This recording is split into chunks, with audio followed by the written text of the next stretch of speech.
I have always wanted to start a podcast. And by always, I literally mean I've been thinking about doing it for the past 5 years. But every time I get close to deciding that I will, my brain tells me that it's a stupid idea. So I kind of left the idea on the back burner for a long time, but it's been low-key haunting me this entire time. So this year, since I decided to leave my tech job, I finally decided that I'm gonna start a podcast. It honestly seems like nowadays everyone wants to start a podcast. Although the overall number of new podcasts has dropped since the podcast boom in 2020, I still see a ton of fun new podcasts popping up on my feed monthly. I think this will be a really fun challenge to see if I could actually succeed in a different format. So here's the plan. For 14 days, I'm gonna throw myself into learning everything I need to know to create and launch a podcast. I'm gonna learn what tools and software I need for recording, figure out how to name and brand a podcast, decide what I want the topics to be and what the first episode should be about, and at the end of it, I'll have recorded, edited, and posted my very first podcast episode. There's something about starting a podcast that feels so attractive to me. Maybe it's the idea that having a podcast would actually give me a reason and an excuse to have deeper conversations with people, because we all know that I am a homebody and I'm always in my house and I'm not exactly out there just like making friends. Or maybe I'm actually going for platform domination because I am already on Instagram, TikTok, X, Threads, YouTube, and I just want to become unavoidable for all of my exes and enemies no matter where they consume their content.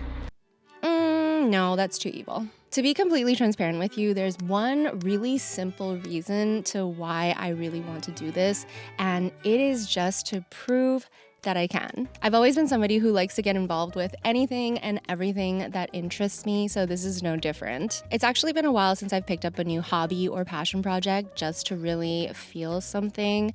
I just thought, why not? I actually needed to film on this side of the car because there's not enough room on the driver's side for me to set up my camera, but I also do need to go now to buy some oat milk because we're out of oat milk and I really want some matcha before we get our day started with figuring out this podcast. Okay, let's go.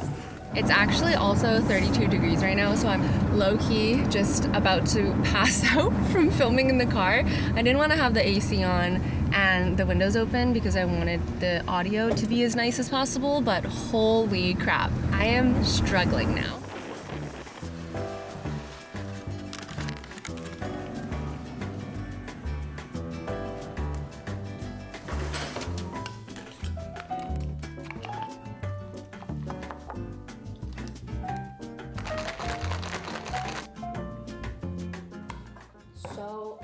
Sometimes I think I'm an actual genius. Like this drink, oh my gosh. I'm sure there's already people who shake their matcha, honestly, but damn, it is so good. Okay, I have my matcha. We can start day one of building a podcast, except I kind of don't really know where to start.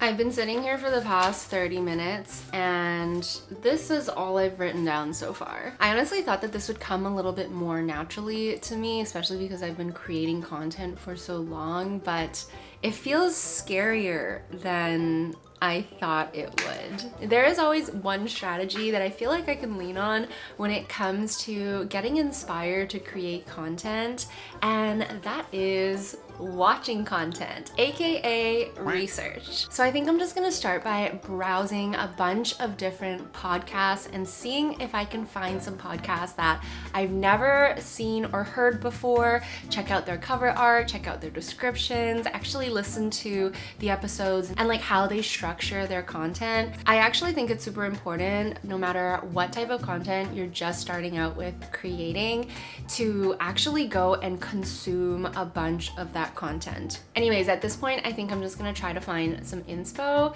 Hopefully that'll get the wheels moving a little in my brain. I actually ended up spending a couple of days doing just that.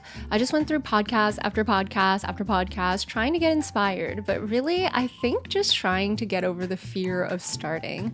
Honestly, looking back, I was definitely procrastinating a bit, and I think I was doing that because I was nervous about starting something entirely new. But after a few days of dragging my feet, I decided I needed a change. I think I need to look at this project a little differently. In my head, creating a podcast is something that I've never done before, but I realized that a lot of the same principles that apply to me starting a project at work or like launching a new campaign would apply in this scenario as well. And so I think with any marketing campaign, business venture, there's one big commonality that we should always be following, which is we want to start with the audience, aka who are the people that I hope will listen to my podcast and find value in the podcast. I think the easiest way when you're thinking about creating something as a creative person or as a creator is to think of yourself, but from a few years ago, especially when it comes to something like this, where I am trying to share my knowledge and my experiences in hopes that'll help other people. It's beneficial to think about, okay, me from a couple of years ago, like what would I have enjoyed learning?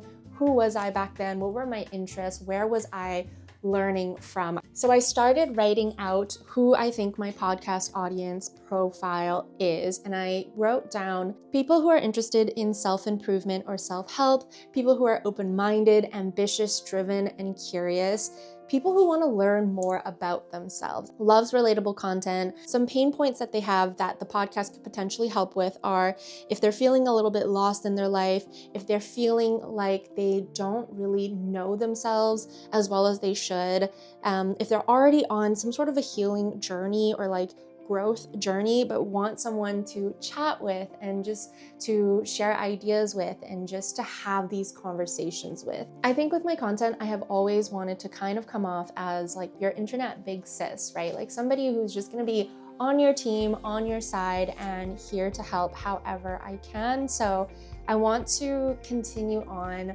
with that being a part of the goal of how I want the tone and the voice of my podcast to come off. After figuring out who my new internet besties will be, I started getting into some of the fun parts of building a podcast, like name ideas and topic ideas.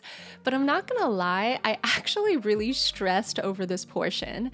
Branding anything is always such an important aspect because it's gonna be the first impression that people will have of whatever it is that you're creating. I had ideas, scratched them out, had new ideas, scratched them out, until I finally got a half-decent list of names I thought would make sense for this podcast. So some ideas that I had were Feel Good Creators, Feel Good Creatives, Feel Good Lab, Feel Good Club, Feel Good Do Better. And then I wrote down a ton of other just like random ones, one-worders or like little phrases like equilibrium, balance, life work, our time, work smart, not hard, offline, worth it, jack of all trades, master of none, unbound, evergreen, the spark. What I'm actually going to do is I'm going to pick some of my favorites from this list and then send it out to my newsletter list to see which ones you like. Because at the end of the day, this podcast, like I'm creating it for you. I'm creating it for the people within my community who really enjoy the topics that I talk about. So, I mean, why wouldn't I include you as a part of the making of this podcast? So if you also want to be a part of that journey and just be a part of my journey more, I would definitely recommend signing up for my newsletter. I'll put the link for it in the description box below.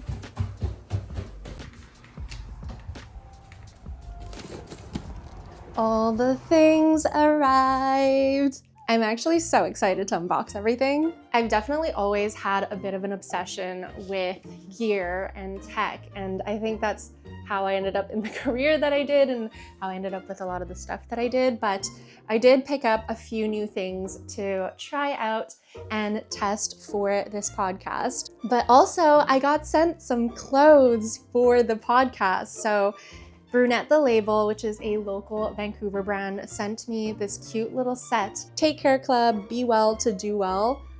That is so on brand with what I'm trying to create. And then Oaken4 recently launched their collaboration with the Dreamers brand, and they actually sent over a couple of things, some of which I've already worn, but I wanted to show you one of my favorite pieces from it. So it says Dreamers in Oak.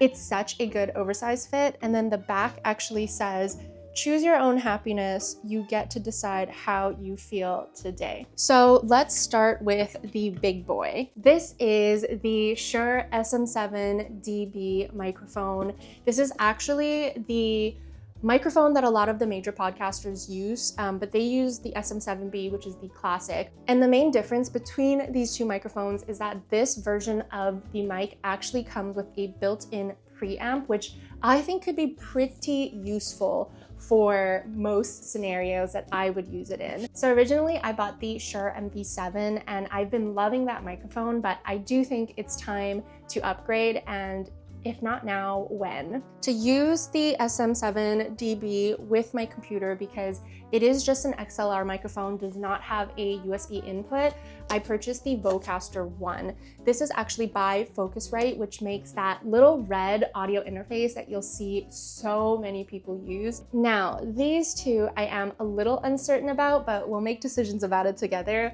I picked up the Sennheiser E835 mics. For one, they're really small. Also though, I saw that Alex Hooper from Call Her Daddy uses these microphones sometimes, and I'm like, okay, if it's good enough for Call Her Daddy, it's good enough for me. Let's grab my Zoom H5 as well as my MV7 and let's test out all these microphones. I'm really looking forward to hearing the quality of the microphones and just how they compare with each other. This is a part of the research process that I'm very excited about. Pretty much whenever I get to test out gear, I'm like, chef's kiss, love. All right, let's do this. This is the Shure SM7DB. Bug-Eye held his hand out the way adults did when they wanted to shake hands. Mole turned his head and scoffed. Bug-Eye held his hand out the way adults did when they wanted to shake hands.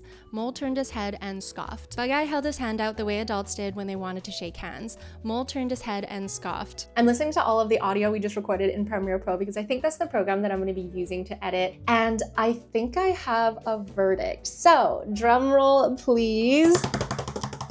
I'm definitely replacing my MV7. I kind of knew that I would be keeping the SM7DB either way because I wanted to replace the MV7 as my main voiceover mic and just content creation mic. But as far as interviews go and on-the-go podcasting, I was deciding between the Sennheiser and the Shure MV7. The Shure MV7 still is such an amazing mic, and it's one that I can carry around with me pretty easily. My idea is I would love to be able to create podcast episodes no matter where I am in the world, whether I'm at home, whether I'm traveling, whether I'm working from a co-working space. That's actually a very important aspect that I wanted to consider when I was thinking about what mics I wanted to use for the podcast. But after listening to all of the audios, I think I've decided that I'm going to sell my MV7 and keep the two Sennheiser mics. Not just because the Sennheiser mics are nicer to hold, but honestly, I think I like the audio of the Sennheisers better. I think just out of the box, the Sennheisers sound amazing. The form factor is smaller, they'll be way easier to carry. And when I'm interviewing guests in person, I don't have to purchase another Shure MV7. Honestly, I don't think I would pay another $300 or $400 to buy another MV7 for that purpose when the price of both Sennheisers come out to about that. So as we're on the topic of gear, I just want to point out that if you really are just starting out and you aren't a content creator yet, or you don't own any gear yet, it's really not that crucial for you to own the best gear. I think it's so easy to fall in a bit of a toxic mindset when it comes to tech and gear. Throughout the process of researching for this podcast, I've discovered a lot of podcasts, and one that I've really been loving is Soju's with Sarah by Sarah Pan. She uses the Samson mic, which is a mic that has a similar form factor to the Sennheiser, and those mics are super affordable. They allow for both XLR and USB, so you don't need an audio interface, and it sounds really, really good. So I wanted to talk about about some more budget-friendly options that you can consider. This Sennheiser mic I think is amazing. It's small, it's pretty light, it feels nice to hold, and it only costs about $150. So if you're planning to start a podcast on your own and you don't even need to interview anyone, this is a great option. Or I would consider the Samson one, because that one, like I said, has the USB input, so you're able to just not purchase a recorder or even an audio interface. Now, as far as audio interfaces go, I really enjoy my Zoom H5. There is also the Zoom H6, which is, I want to say, like one step up from this, but a great budget version if you're planning to film on the go and you want to use the XLR option. I would check out the Tascam recorder. If you're not planning to record on the go and you just want an audio interface, the Vocaster One is an amazing option. It's made by Focusrite, which is the same company that makes the Scarlett interface, which is a bit of a standard when it comes to like entry-level professional audio interfaces. The Vocaster is a fraction of the cost, and especially if you're just planning to record on your own, the Vocaster One with just the one input is perfect. It's really all you need. So that sort of covers all of the hardware that we would need for podcasts, but we have to consider the software as well. So what are you going to record on? What are you going to edit on? Do you need to treat the sound with some sort of software? I knew there was a ton of research that I needed to do still, so that's kind of what I spent the rest of the day doing. When thinking about software, there's a lot. There are definitely different categories of software that I'm now realizing that I'm going to need. So let's go through them. First and foremost, how are you going to record your podcast? So because I am looking to do a video podcast, I think that I'm just gonna follow the same format as I do for my videos, which is I'm gonna use my audio recorder to record the audio, record the video on my camera, and then separately sync them in post. However, I do need to consider how I'm gonna record audio when I am interviewing someone, and I think there's a few different options. There is Riverside, which seems to be a really popular option right now. It's built for podcasting, and I think the big selling point is that instead of using something like Google Hangouts, Microsoft Teams, or Zoom, the actual quality of the recording is gonna be a lot higher because that is what it's focusing on. Squadcast is another option. Descript is another option, which also is built for editing as well, so that might be worth looking into. Then it comes to actually editing your podcast. I will be using Premiere, like I mentioned, and because I have Adobe Suite, that means I do have access to Adobe Audition. Now, I know for a fact that audio editing is a whole beast of its own, so I think that's something that I'm going to slowly learn over time. I definitely feel inclined to continue using tools I already know, such as Premiere, because I just want to make this as easy as possible, especially since we're trying to launch this in just 2 weeks' time. So really, I think the only software that I'm going to have to acquire is probably some sort of an interviewing tool. And honestly, I'm not even going to be using it for the first episode because the first episode is just going to be me in my office, just like a YouTube video. So it does feel familiar in that way. All right, I think I need a break. I am feeling pretty brain dead now. I'm kind of at that part of my journey where I'm starting to stress out a little bit. I spent a bunch of time yesterday brainstorming for my podcast cover, and I just kind of knew that it was going to be these little details that get me caught up, because that's just kind of the person I am. Like, I do typically get caught up on these little details, and I have to remind myself as well to think about the Pareto principle of what is the 20% that is going to give me 80% of the results. But in thinking about that, I also started to freak out a little bit about, like, I don't know how to interview and I don't know how to talk on a podcast. I don't know what the pacing of a podcast should be. Hell, I'm still figuring out good pacing for YouTube videos and storytelling. So how am I now going to try to just be an expert on podcast script writing and making sure that I pace it well and I don't say ums and ahs and buts? And yes, I know I can edit, but I think the flow of the podcast, because most people will be listening in audio format, just matters so much. So if I'm cutting out a bunch of things here and there and it's just sounding super choppy, it's not going to be a good podcast. So I think there's a lot to learn, and that is currently what I'm stressing about. I think that I need to listen to a lot more podcasts and just sort of take notes and listen to podcasts from like an analytical standpoint to make sure that I understand, like, okay, how are people pushing the beats of the podcast forward? How are they speaking? What do they sound like? What is the flow of the conversation? I think that also, once I have somewhat of an outline of what I think I need to pay attention to when I am actually speaking in a podcast, I am going to film a test episode.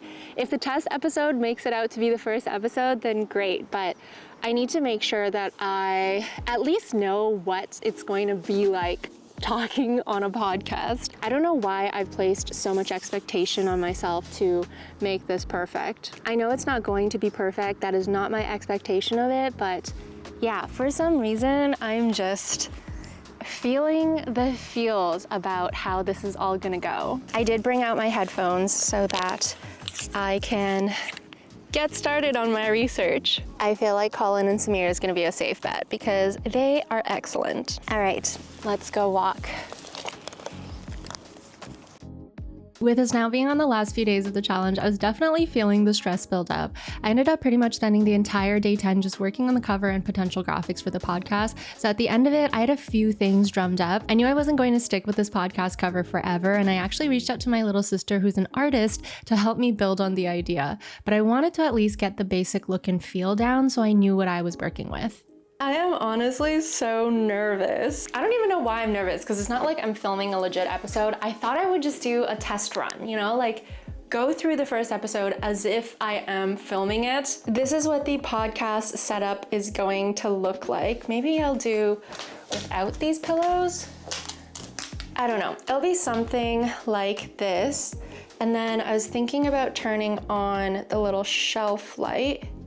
Aha, there we go. So you would see something like that, I think. I couldn't get my other mic stand to work because this mic is just too heavy and it kept drooping. So I just set it up on the stand that I usually use at my desk. So let's just try. Let's just go ahead and see how this is, how my first episode is going to be. We'll just kind of use it as a nice little test. I'm honestly so nervous. Why? Why am I nervous? I literally sit in front of the camera and talk all day. Okay, I'm taking this mic off and hiding it. Hi, welcome to Feel Good Lab, the podcast where we explore the intersection between personal growth and career success. I'm officially sweating. That took way too long. Honestly, great experience though, but I need to just take a rest, take a break. It's time to take a break. Count on me to try to record and edit episode 1 of the podcast all in a couple of days. I will say having a test run the day before definitely helped me figure out what I needed to work on and how I could actually make episode 1 half decent. At this point, I was starting to feel a lot of imposter syndrome. Yes, I got everything done and I was making really good progress on the edit, but there was a part of me that was starting to question everything. Was this a good idea? How will I interview people? Will anyone even listen? So on day 13, I reached out to my friend Derek, the creator of That Library Show, to ask him for advice around interviews and just learning how to trust the process. I didn't realize that podcasting would be a completely different craft than content creation, kind of. And then also interviewing people is really freaking hard and scary. The reason that I think I'm good at interviewing people is because I had insane fucking social anxiety growing up. Even my people pleasing tendencies was I never wanted anybody to think I was a boring person. So I used to be that fucking guy on dates who just if there was 2 seconds of silence, I would be I need to think of a fucking question right now. Otherwise, just gonna think I'm the biggest loser in the world. Just gonna fucking never want to see me again. So that I think helped me a lot. These days, I fucking cannot stand hanging out with people like that. My favorite people are people that I can be quiet with. And that's honestly what I think too when I'm interviewing is I'd rather wait to think of something interesting that I actually care about versus asking somebody a question just for the sake of filling gaps. I just worry sometimes that my social awkwardness is just gonna it's gonna be hey, like, let's talk about this topic. By the way, what's your childhood trauma? Like, something just comes up where I'm just like, fuck, why did I say that? But like, is that you? It is. Then fucking just roll with it. What's like your biggest, like, what's the fear? Like the one that's like right at the front, like the statement you're telling yourself. Oh, fuck, that nobody's gonna listen. Like, nobody's gonna find it interesting. Yeah. I mean, that could happen. Yeah, totally. It could. You know? I definitely had those fears like back in the day when I first started, like same time as you, like 10 fucking years ago. Yeah. What, are you laughing because I'm fucking old? No, because I'm in the same boat. Okay. But like with the library show, for me, it was just like the library show is the result of me being so scared of being bored that I just did everything that I thought was being a creator. I got super bored of being like, yo guys, what's up? Welcome to the fucking food challenge shit. Like, I couldn't do that anymore. So then for the library show, I was just like, let me just do something that I want to do. And I'm just going to be as like, quote unquote, boring as possible. You need to be genuine. So like, to me, boring is good. Like, I don't worry about people not liking it just because it's like, for once, I'm making something that I fuck with. That's it. Right? Yeah. So if nobody else fucks with it, at least I do. Yeah. I love that. I think it's great that you're doing this, that you're like talking to people and getting advice. My main piece of advice would be stop fucking listening to what everybody else is telling you. Stop listening to podcasts on like the best way to start a podcast. Just fuck up. Like, just do it, make mistakes, figure out your voice. And if in 6 months you could be doing amazing and in 6 months it can fucking tank, but like, just go down Angel's path. I think goals are great. But I think in the long run, a goal of just creating shit, like you should just, it's so cringe, but it's like, just be happy, you know, make shit that you love, the money will come. I didn't come into this prepared for this level of therapy. You're gonna like need to take a nap after? I know, like all burnt out now. Oh shit. No. I'm going to be the one to push you over the edge. Yeah, Let's was it. This was it. You're not going to see me online for like 2 months. Okay. No, it's really good. Thanks for that. Hearing someone else talk about their experiences starting something and building something they love always inspires me in a way that I can't put into words. And ultimately, that's kind of why I wanted to start this podcast, so that I could have more conversations like this one and learn about people's lives, hopes, and dreams in hopes that it'll also inspire me and anyone listening to do greater things. I was super thankful to have had that conversation when I did, because it really re-energized me to finally put out episode 1. Hello, welcome to the very first episode of Feel Good Lab, a podcast where we explore the intersection between personal growth and career success.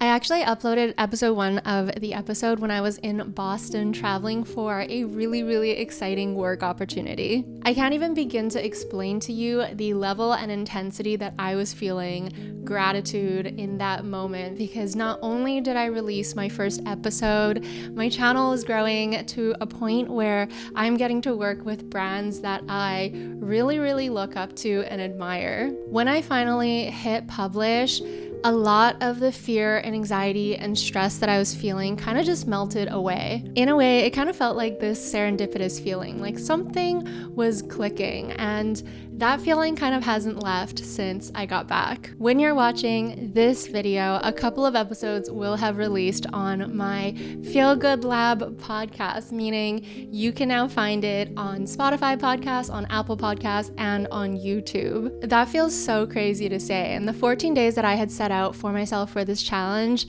felt like such a long time ago. So I just wanted to end off with saying thank you. Thank you for watching this video up until this point, for supporting this channel up until this point, and just for supporting me throughout all of my different phases of life and careers that I've been in now. Both the creation of this specific video as well as the creation of my podcast has really energized me and inspired me to continue creating things I love, just like Derek had said. So stay tuned for a lot more exciting content, both in audio and video form, coming soon. There's already so many little things that I want to celebrate regarding this podcast. So I do think I'm going to take a few days to do all of that. before I continue working on the next thing. If you enjoyed this video, please consider liking and subscribing to the channel because it just helps me grow and continue to be able to do stuff like this. But that is it for my 14-day challenge. I hope you are having an amazing day wherever you are in the world, and I will see you in the next one. Bye!